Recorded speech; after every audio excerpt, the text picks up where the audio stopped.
Well, hello guys, and welcome to part 1 of 3 2,000 subscriber specials. And this is going to be the first one, this ginormous big boy that is a Crane Plumbing catalog. Now before I begin, I always want to thank every single one of you for getting me to 2,000 subscribers. 5 years ago, I never thought I'd get this far, so I truly thank all of you for getting me to this milestone. It's impressive, and I greatly appreciate all of you. But today we're going to be taking a look at only the toilets and urinals in this plumbing catalog, as well as bidets because they're sandwiched in between. Now, I'm not going to go over this entire catalog because that would take like 2 hours. And honestly, I don't have the mood to do that. But it's say if you want to check out a section like say sinks or bathtubs, you can make a special request in the comment section below, and I may make it eventually as an etc. plumbing catalog showcase. But today we're only going to focus on the toilets, urinals, and bidets. So let's get started. Right here is the start of the sanitary closets page, and you can see how much we have to go over. It's a lot. So just take a look at this. It's a lot to go through, but let's get started. This is just a quick overview of the closet bolt styles.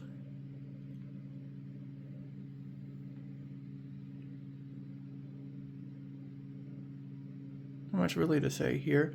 Now, most of these pages are dated from 1939, which makes me think that this whole thing is mostly from 1939, although there are some slightly older pages and newer pages too, just to clarify.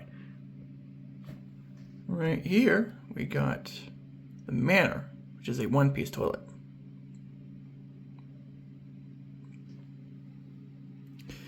Something you'll notice with most of these toilets, they have some pretty cursed trapway passages that look very easy to clog, like this one. Here we got the Santonia.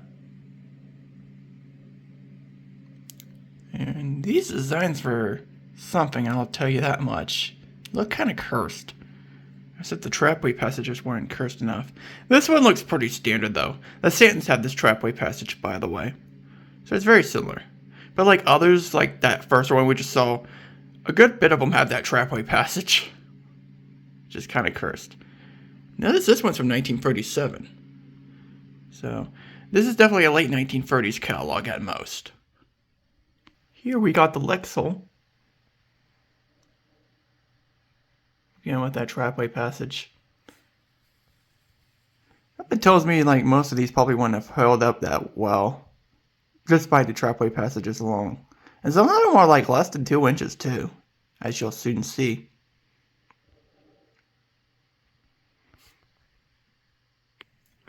Here's the Merit.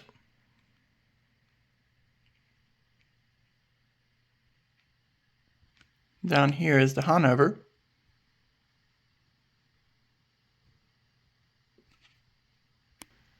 Here's this cursed thing. It's called the New Vogue. I think that's how you pronounce it. It's got this weird bowl shape. I think the Neo Health from American Standard had somewhat the same bowl shape. Crane calls it the saddle-shaped rim, which is interesting. Here's something similar. The Sewell-Clo. I think that's how you pronounce it. Very strange ball design. Here you got the Manor, which is, looks like another one piece. It is a one piece.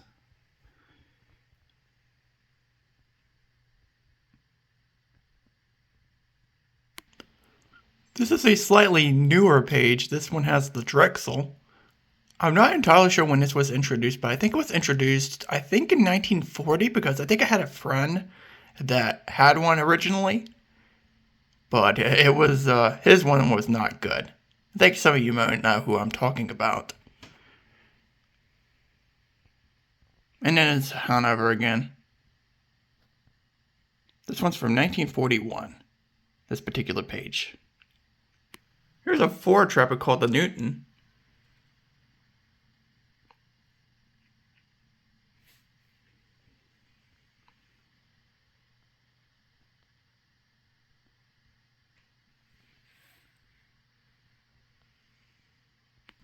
Here's the Saxonet, which I filmed the new Saxonet.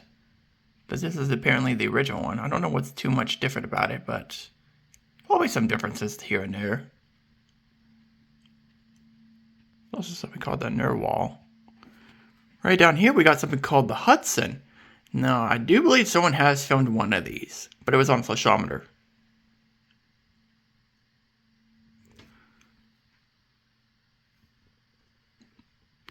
And here are the bidets. We got the Sanaway.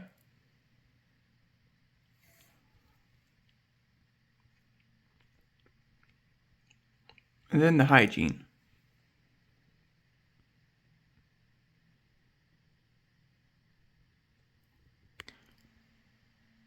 And now we're on to the commercial fixtures, as you can see here. Here we got the Walton. I don't know if this is a first gen or not. It might be, unless there was another generation before it.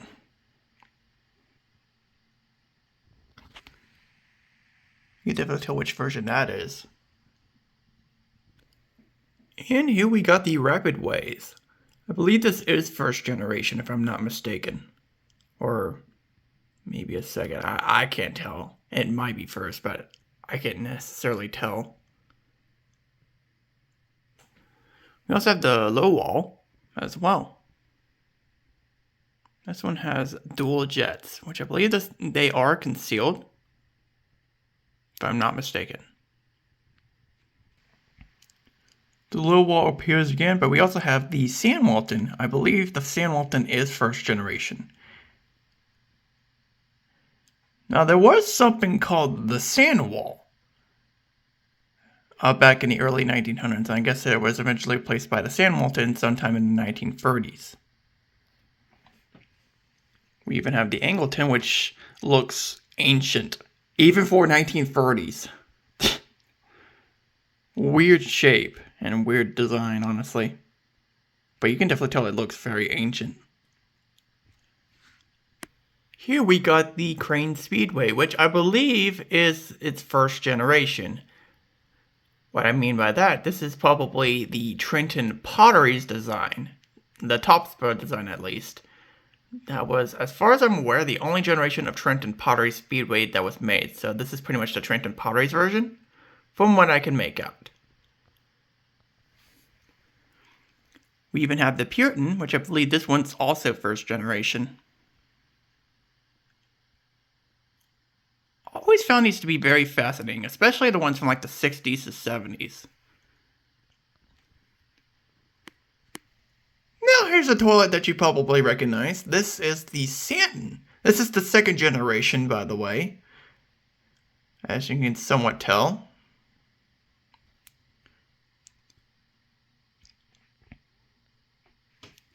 And we also have the first generation Worlton, which is based on the second gen Santon, but it swirls.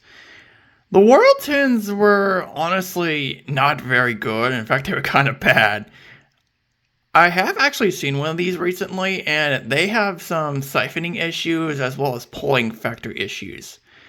They just weren't a good design, and even the trapway opening is slightly smaller, even though it's supposedly about the same size by the looks of it, maybe slightly reduced. But yeah, not a good model. I always prefer the Santons over the Worltons. Here's something truly strange. This is called the Esquator. I thought this was like a female urinal, but I guess it was meant to be used by all genders. So this is apparently like an American version of a squatting toilet, which is interesting. We also have the Martin and the Marklow, and the Saxonet again.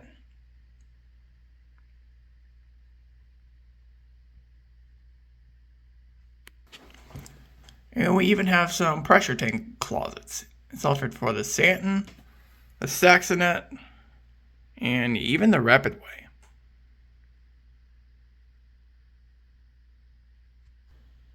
And here are some more crane bowls. We got the Santon with a rear raised vent. Interesting. There's also the Sonito, which is a 12-inch when on a low tank and a 10-inch model on Flashometer. There's the Puritan again. Now here's this cursed abomination. It's called the Empire. And this is probably, in my opinion, the most cursed thing out of this entire catalog. Like, look at it! This is apparently a bit different. So it's full siphon jet, as stated here. And I guess it's like overflow prevention by the looks of it. Well, at least what I've read. So, and this is how it looks. It has like the Santon trapway passages, but it got that extension towards the front. That is so weird. And in case you want to see some more cursed ball designs, look at this Walton, which has, I guess, rear vent. Angleton. And this one also has a raised vent for the rapid way. And the low wall. Man, these designs were something else, weren't they? Here's some more balls, like the baby. We got a round version of the Speedway, which looks strange, honestly.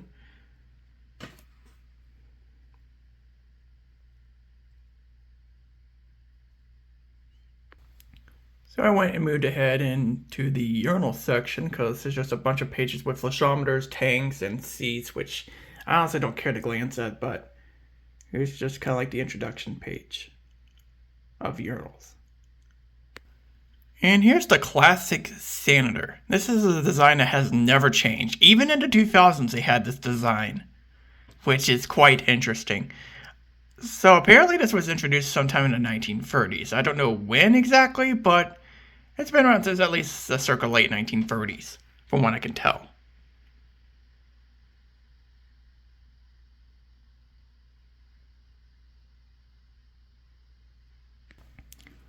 Despite the introduction of the Senator, though, they had these no-named stall urinals as well that they were offering.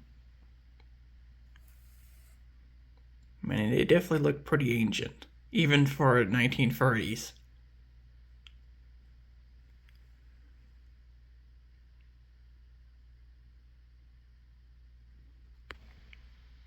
Here's some more offerings of these unknown stall urinals. They even offered hooded vents as well, which is pretty interesting.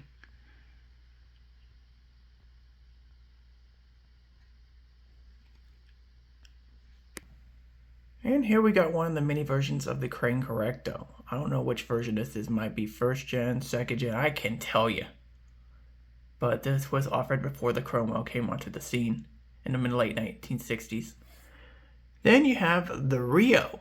This is apparently like a standard Casal knockoff according to a friend. But it definitely looks interesting. So you had the Rio, the new Rio in the mid-1900s, and then the Del Rio in the mid-late 1960s. Then you also have the Deflecto, which is like a splash prevention urinal, which is pretty interesting. It still looks pretty weird. Here, I believe, is the first generation of Crane Expedio urinal. You also have the Vorto, which is a pedestal urinal. I don't know when the Senora came onto the scene, but the Vorto was original before the Senora. And you also have one of many standard Alta knockoffs, the Manhattan. And it looks like the Manhattan from this time period up until the 60s or so have gone through a couple of redesigns, which is interesting. Here we got some pretty plain and honestly kind of boring trial urinals. You got the top one, which looks interesting, but then the other one is pretty plain. And you also have some automatic tanks as well. Apparently, they also offered bottom outlet versions of the Manhattan, which looks kind of cursed. You also have the Santo, which is a washdown urinal, but has a back outlet instead of bottom. And then you have the classic Bedfordshire, which is a pretty cool urinal. I have seen one, but unfortunately that has since been torn out, sadly. Without my knowledge too, which also does not make me very happy. And then you got some extra stuff here, which we'll take a quick glance at. But other than that, that will conclude the quick look at this large catalog. I hope you guys enjoyed, and as always, I'll see you guys next time.